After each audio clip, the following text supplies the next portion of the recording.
Hello, hello, hello. Welcome to Run It Back, the show where we try to get things right the second time. In today's episode, we're going to be going over drafts submitted to us by Prudent from the AGL server. Says, don't even know if I did the draft part right because I waffled pretty long, dipping my toes back and forth. So we're going to go and take a look and see what we can find. We'll dive into it now. Taking a look at Pack 1 Pick 1, we've got two fantastic rare / mythics in Gev, Scaled Scorch, and Lumra, Bellow of the Woods. You do see a Splash Slasher, which even though it's in the worst colors, still a very good card. Sonar Strike is fantastic. Head of the Homestead, Take of the Trash, Longstock Brawl. Lots of good removal spells in this pack. I think, even though you want a good removal, you always take your bombs over removal, and both Gev, Scaled Scorch, and Lumra, Bellow of the Woods are huge bombs. Now, between the two, I think you want to take this Lumra for two reasons. One, Gev is in two colors, so obviously you're sort of, either committing to splashing or being in those two colors, but also even just in, let's say, green, black, splash, red, Gev is okay. You really need to be in red, black lizards, and this is really going to put you in that red, black, whereas like Lumra is a huge 6/6, if not like a 10/10, pretty consistently. Green has a number of different ways to give trample. You can pair it with white to give flying, and just in general, all of the Calamity Beasts, the legendary ones at Mythic, are phenomenal. Yes, even the blue one. They're all great. So I would take this Lumra here. If you wanted to take a Gev, that's perfectly fine. But, being able to take Lumra and wheel any of these removal spells or ahead of the Homestead definitely seems like it is potentially on the table here. Pack 1, Pick 2, we see an Intrepid Rabbit as a follow-up to our Gev Scaled Scorch. So now, normally I would say something like Lumra is where you want to be at, and so if we take Lumra, I think it's pretty obvious we want to take Fountain Port just as a way to continue to go long, which is great. But if we are on the Gev Scaled Scorch deck, let's take one of these fantastic red cards. I see a Brazen Collector and a Rabidgnaw. Those cards are incredible, super good, very good about getting the ability to have opponent lose life, clearing blockers. This all makes a ton of sense. Intrepid Rabbit is a very good card. Do not get me wrong, this card may be the best white common. It may be the best common. I don't want to go over that, but these cards are also perfectly good, and it keeps us in this red black, so that way we can continue to play our bombs. So I don't like this Intrepid Rabbit pick because you're not playing both Gev and Intrepid Rabbit, and so you're just going to deny one of the other two. Now, after we take these cards, looking at what we can wheel, we have the Scales of Shale, which is perfectly on deck. Otherwise, even Fountain Port is a fantastic way to continue keeping things going later on in the game. I see we've got 4 total cards that we want in red black, whereas if we move into a white something, I don't want to be white blue. I mean, we're in white red anyway, so let's go ahead and just take the red cards if we're in white red based on this pack. Pack 1, Pick 3, we see a Kitsa, which is very good. We also see a Quake Tuskboar, which is phenomenal. Reptilian Recruiter is only really good in the Lizard's deck, even though it is phenomenal in that Lizard's deck. Cindering Cutthroat, a very good corner piece of the Lizard's deck. Not really necessary to take this early, but this would be one I would absolutely die to have wheel. And then of course Longstock Brawl, one of the better picks here, but let's be real, Quake Tuskboar, this is a phenomenal card. It's fantastic. Let's go ahead and just take this good red card. We'd have 3 incredible red picks in Brazen Collector or Rabidgnaw plus this Quake Tuskboar. Red is open, brother. Let's just take that. Longstock Brawl works, but now we've got a red-black card, a white card, and now a green card. What are we doing? This seems a little all over the place. Pack 1, Pick 4.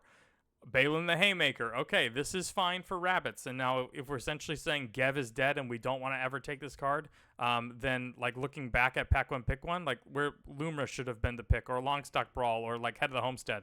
If we were just going to disregard this for other white and green cards, we really missed on Pack 1, Pick 1. These are all fantastic cards to have taken.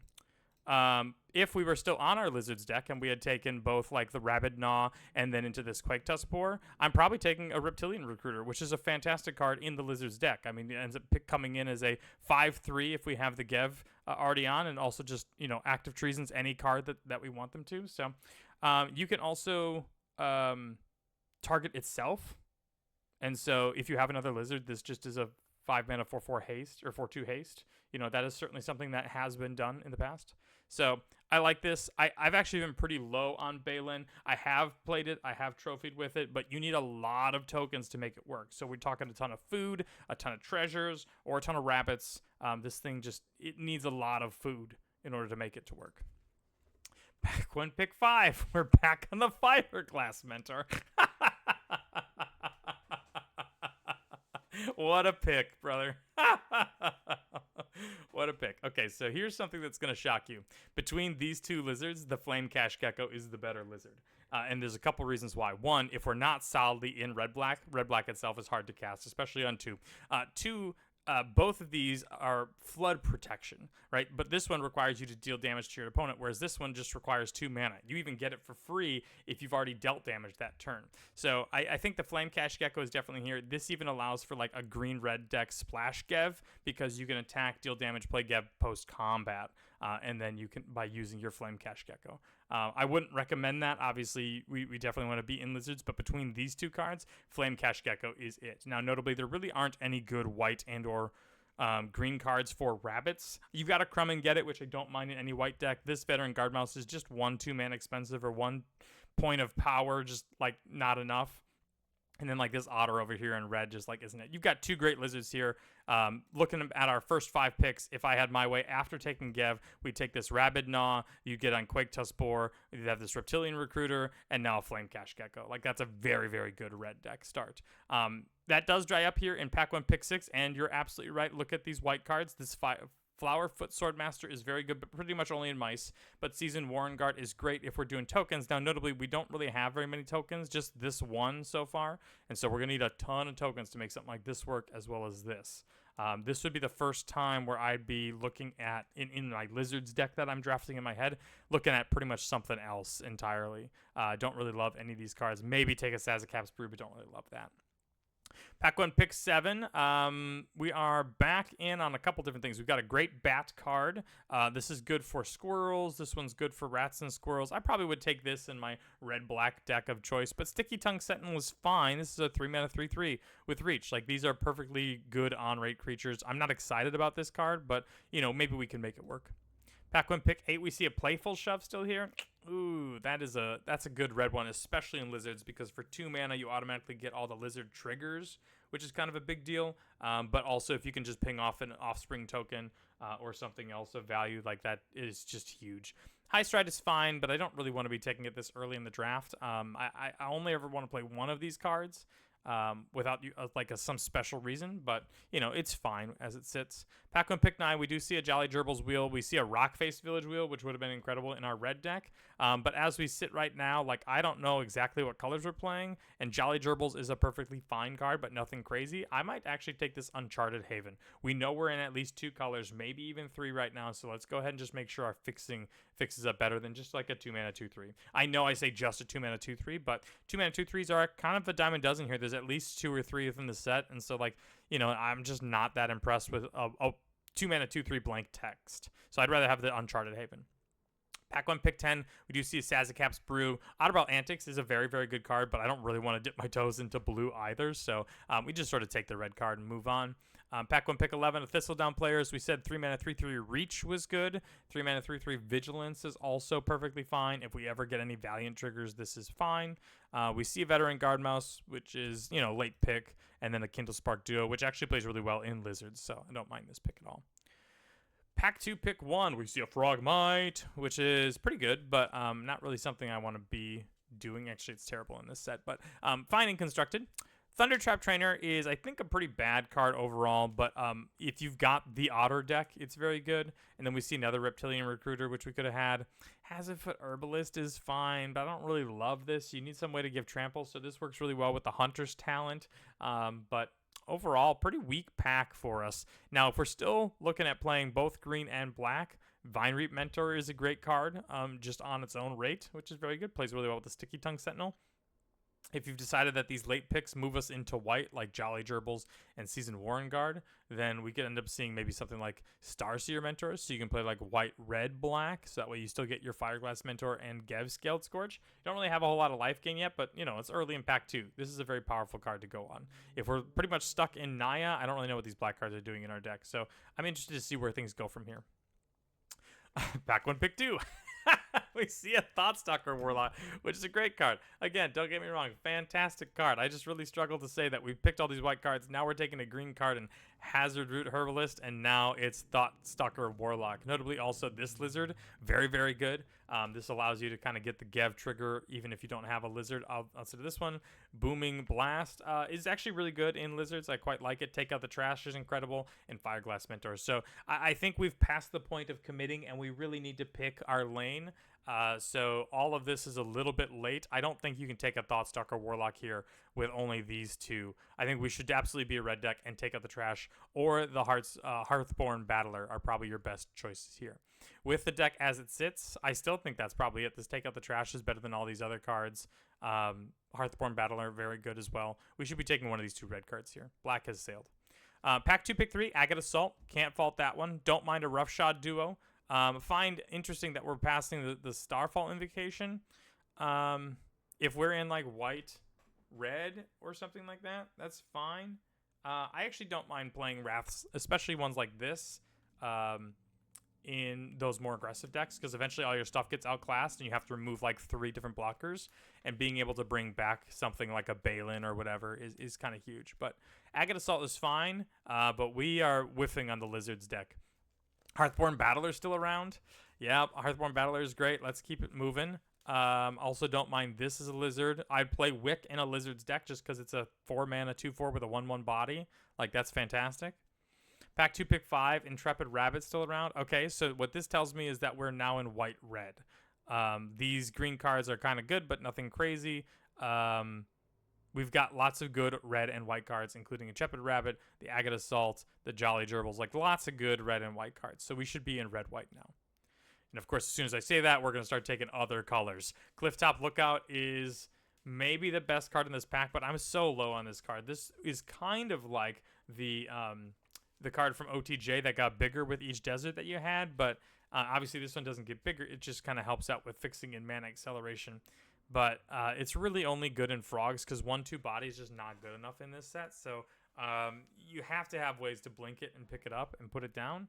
Now, with that being said, I'm probably not playing any of these other cards in my red-white deck I just sort of tried to commit to. But if we were still in red-black, I'm playing a 2-mana 3/1. Like, this is very, very good. And God forbid you ever get another rat somewhere that you might be able to bring it back. So there's definitely a space at this seat for red-black. Crumb and Get It, very good in the Valiant deck. I think Roughshod Duo is probably your card here. You're going to be able to either double spell or continuously make other things, and giving your stuff trample while also continuously giving the Valiant trigger. Like, this is a good Mouse Raccoon. I like Roughshod Duo in this seat.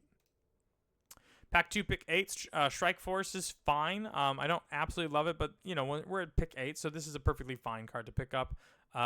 Pleated Provisioner, also fine. Might end up taking a War Squeak. I don't think we're playing either of these cards, or even this one. If we were in red-black, I probably would take this Reptilian Recruiter on the wheel, but outside of that, I don't want it. Take Out the Trash is an incredible wheel. Love that. Raccoon Rallier, perfectly reasonable card. Get a blue card on pick 12, and then 13 the same. Now, pack 3, pick 1. We see a Manifold Mouse, and if we take a quick look at our mouse count, we've got Veteran Guard Mouse. We've got Thistledown players. And then in theory, we also might have the Roughshod Duo might come around to us. I don't think I'm passing this Manifold Mouse. Like, we're solidly in red. We should be in red. Like, this is going well in red. Like, let's just take a super, super good Double Strike Trampler for any mouse that's on the battlefield. Hop 2 is a good card, but we don't really have anything crazy about rabbits right now. We just have some Intrepid Rabbits, which are good cards on their own. I'd rather have this very good Manifold Mouse. Pack 3, pick 2. We're taking green cards still, I guess. I know Overprotect is good, and I know that it's very, very powerful, but, like, we've got a Seedglaive Mentor, and we're in red-white. We've got a Nettle Guard, and we're in red-white. We've even got, like, Cindering Cutthroat, a Warren Elder. Like, these are all much, much better cards for our deck right now. Like, I don't know why we're stuck on this green, which is so sort of, I don't know, average. High Stride, Clifftop Lookout, Hazard Herbalist, like, all these are kind of average cards. Sticky Tongue Sentinel is best in frogs, and we don't really have anything to bounce back with it. Like, I'd much rather be playing black than green in this deck. I really only have Balin and Longstock Brawl. Now, I know Overprotect is good, but, like, this isn't worth the splash. Just take your Seedglaive Mentor, which in theory should be coming right behind your Manifold Mouse, and sort of go at it. Pack 3, pick 3, Hop to It is good. Playful Shove is also fantastic, and Agate Assault down here is great. If we're taking one Hop to It, might as well take another one. So now we're on the lookout for a rabbit response. Pleated Provisioners here? Yeah, man, but Mabel. So as soon as we get off of this idea that we should have been on red-black, and then we kind of move into red-white, and then we get off of that and so distracted by these green cards, I don't know, brother. It sounds like we're evaluating cards solely in a vacuum and not really thinking about the cohesive deck that we're trying to put together, because Hop to It and Intrepid Rabbits are great, but Shrike Force and Take Out the Trash, these Sazacat Brawlers, like all these, the Veteran Guard Mouse, those are things that we want to end up using the Valiant deck for, with Thistledown players. Pack 3, pick 5. We see a Beauregard Mentor, which is a fantastic card, and based on everything else in the pack, I think it is the pick of choice, but you know, this is once again just teasing us, testing that we should be in green. In reality, I think this is a red-white build. Getting a second Crumb and Get It for that red-white build is probably for the best. Pack 3, pick 6, perfectly reasonable Parting Gust. I do like it at 2 mana in red-white and more aggro. The white-white is tough for 3 colors, so if we're still planning on playing green, I think we got to take Banishing Light, but Parting Gust would be better in the red-white build.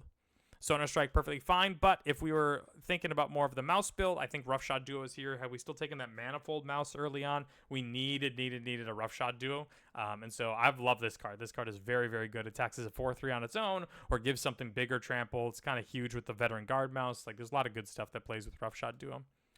Another Intrepid Rabbit, can't fault that with where we're at currently. Head of the Homestead is fantastic. Moving on to a Warren Elder is great. Sword, we're probably not playing, and then you're kind of just picking things up towards the end.